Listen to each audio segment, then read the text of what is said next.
आज fathers day है, इसीलिए मैं ये वीडियो बना रही हूँ। मेरे पापा की आज मुझे बहुत याद आ रही है। हर बच्चे को याद आती है पापा की, खास करके मुझे इसलिए पापा की याद आ रही है कि पापा इस दुनिया में अब है नहीं। वो हमें छोड़कर अपनी दुनिया में चले गए, भगवान के पास। कहते हैं ना, जो बहुत अच्छे होते भगवान भी उसे अपने पास बुला लेते हैं। तो वैसे ही पापा को बुला लिया है, पापा चले गए, बस अपनी यादें हमारे पास छोड़ कर गए हैं, जिन्हें हम याद करते रहते हैं। बस उसके अलावा और कुछ कर तो सकते नहीं। मेरे पापा दुनिया के सबसे अच्छे पापा थे। वैसे तो हर किसी के पापा बहुत अच्छे होते हैं, पर मेरे पापा बहुत अच्छे थे और आज मैं मेरे पापा को बहुत मिस कर रही हूँ। मेरे पापा की हर चीज़ें मैं कॉपी किया करती थी। वो खाते थे तो एक दाना गिराते नहीं थे अन्न का अपने थाली के आसपास। मैं उसको देखकर कहा कि नहीं, पापा की इस चीज़ को कॉपी करनी चाहिए। मैंने बहुत हद तक पापा की हर चीज़ों को कॉपी करी। मेरे पापा बहुत कम बोलते थे, जहाँ ज़रूरत हो वहाँ बोलते थे। उनकी राइटिंग बहुत सुंदर हुआ करती थी। मैंने उनकी राइटिंग को कॉपी किया और बहुत हद तक तो मैंने पापा को हर चीज़ों में कॉपी किया, मेरे पापा को। और लोग कहते हैं कि मैं दिखती भी मेरे पापा जैसे ही हूँ। मेरे पापा की राइटिंग कॉपी करके मैंने कॉलेज में जब राइटिंग कंपटीशन हुआ उसमें मैं फर्स्ट आई थी। उस दिन मुझे समझ में आ गया कि मैंने मेरे पापा की राइटिंग को पूरी तरीके से कॉपी कर लिया है। मेरे पापा हमको पढ़ाते थे मैथ्स, इंग्लिश, साइंस मेरे पापा ही पढ़ाते थे। उनका पढ़ाने का अंदाज़ भी बहुत अलग था। वो ऐसा रट्टू तोता जैसे नहीं पढ़ाते थे। पूरे लेसन को एक्सप्लेन कर देते थे इंग्लिश के, और फिर कहते थे कि जो भी क्वेश्चन तुम्हें इस लेसन पे आएगा तुम खुद सॉल्व कर लोगी। लर्न करने की कोई ज़रूरत नहीं, रट्टू तोता बनना नहीं है, समझना है चीज़ को। और साइंस के भी हमको मैकेनिज़म्स, थियोरीज बहुत अच्छे से समझाते थे। वो समझ जाओगी तुम तो तुम्हें खुद ही को समझ में आ जाएगा कि इक्वेशंस का कैसा हो रहा है। और मैथ्स का भी उनका ये था कि फॉर्मूला समझा देते थे। बस फॉर्मूला समझ गया तो आप खुद वैल्यू पुट अप करके आप पूरा मैथ्स कर लोगे। और सही में हम लोग को मैथ्स में कोई दिक्कत नहीं आती थी कभी। हमने कभी ट्यूशन नहीं पढ़ा कहीं। और बाकी जो हिस्ट्री, सिविक्स, ज्योग्राफी होती थी वो मम्मी जी पढ़ाया करती थी हमको। एक बार का एक्सपीरियंस मैं आप लोगों से शेयर करना चाहूँगी। मेरा बर्थडे था, पापा मेरे लिए कपड़े लेने के लिए बोले चलो दुकान चलते हैं। वैसे तो नए कपड़े हमें दिवाली में और आपके दशहरे में मिला करते थे, पर बर्थडे में भी हमें नए कपड़े मिलते थे। तो पापा के साथ एक बार मैं दुकान गई।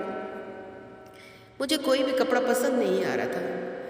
पापा ने कहा क्यों बेटा, आपको कोई कपड़ा पसंद नहीं आ रहा? मैंने कहा नहीं पापा, कुछ अच्छा नहीं लग रहा मुझे, कोई और दुकान चलते हैं। फिर एकदम मुझे एक दुकान पर सामने मैनीक्विन दिखी जो एक बहुत सुंदर सा कपड़ा पहनी हुई थी, ड्रेस। मुझे बहुत पसंद आया, पर मैंने सोचा पापा से अगर मैं कहूँगी कि पापा मुझे ये वाली ड्रेस चाहिए, पापा के पास पैसे है नहीं है मुझे कुछ पता नहीं था। तो मैंने कहा नहीं, बहुत महंगा होगा जब ये मैनीक्विन्स ने पहनी हुई है और शोकेस में रखी हुई है। तो मैंने पापा से नहीं कहा, कुछ नहीं कहा। मैं सिर्फ जाते वक्त पलट पलट के देख रही थी। पापा समझ गए। कहते हैं ना, पापा अपने बच्चों की मन की बातें समझ जाते हैं। वो भी मेरे मन की बात समझ गए और पापा ने कहा बेटा आपको वो पसंद आया है क्या? हमने कहा जी पापा, कितना सुंदर लग रही है ना वो पहनकर, तो मेरी भी गुड़िया वैसे ही लगेगी।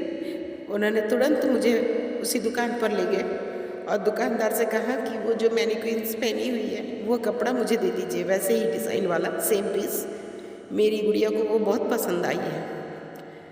तो दुकानदार ने भी मुझे वही पीस निकाल के दे दिया, पापा के हाथ में दिया। पापा ने मुझे दिया, लो बेटा अब तो आप खुश हो ना? तो मुझे तो खुशी का ठिकाना नहीं था क्योंकि मेरे पसंद का कपड़ा मिला था मुझे। तब उस दिन मुझे ऐसा लगा कि पापा देखो अपने कितने, ये नहीं देखा कितनी कीमत है क्या है, तुरंत मेरी पसंद की चीज़ मुझे दे दिया। हम लोग सब बहनें थे पर पापा हमें लड़कों से कम नहीं समझते थे, बहुत प्यार करते थे हम सबको। कभी ये नहीं कहा कि मुझे बेटियां हैं मुझे चिंता होगी मैं क्या करूँगा क्या नहीं, इनको ये नहीं देना वो नहीं देना, कभी नहीं। जिस चीज़ पर भी हमने उंगली दिखाई वही चीज़ हमें मिल जाया करती थी। एक मेरा बर्थडे का भी एक्सपीरियंस मैं आपसे शेयर करना चाहूँगी आज फादर्स डे पर। मेरा बर्थडे के दिन मुझे कैडबरी चॉकलेट्स बहुत पसंद थे, तो मेरे पापा मेरे लिए कैडबरी चॉकलेट्स हर बर्थडे में बिना भूल कर लाया करते थे। तो एक कभी कभी ऐसा भी होता था कि जब मेरा बर्थडे रहता था तो पापा घर में नहीं होते थे, ऑफिस के काम से बाहर जाया करते थे, आने में लेट हो जाता था। तो मैं सो गई अगर, तो मेरे पापा वो कैडबरी चॉकलेट मेरे सिराने रख देते थे और मेरे सर को चूम कर हैप्पी बर्थडे बोल दिया करते थे। पर मैं नींद में होती थी, बस उतना रिस्पॉन्स कर देती थी जी पापा ऐसे, पर मैं उठती नहीं थी। पापा सर पे हाथ फेरते हुए, सो जाओ बेटा, रात हो गई है, कल बात करेंगे। फिर जब मैं सुबह उठती और मेरे सिराने में चॉकलेट्स देखती, कैडबरी चॉकलेट्स होगी मेरे मनपसंद, मेरी तो खुशी का ठिकाना नहीं होता था। फिर उस दिन भी मुझे ऐसा लगता था, देखो पापा भूले नहीं, मुझे कैडबरी चॉकलेट पसंद थी तो पापा बरोबर मेरे लिए कैडबरी चॉकलेट्स ले आए और मेरे सिराने रख दिए। आज हमारे पापा हमारे साथ नहीं है हमारे पास, वो उनका स्वर्गवास हो गया है। हम बहुत सी चीज़ें पापा की कॉपी किया करते थे, हर चीज़, यानी कोई ऐसी चीज़ नहीं होती थी जो कॉपी नहीं की है। पापा आप कहाँ चले गए हो, कहाँ गए आप? पापा आप कहाँ चले गए हो? पापा ऐसे जगह चले गए जहाँ से कोई संदेश, ना कोई चिट्ठी, कोई खबर नहीं आई।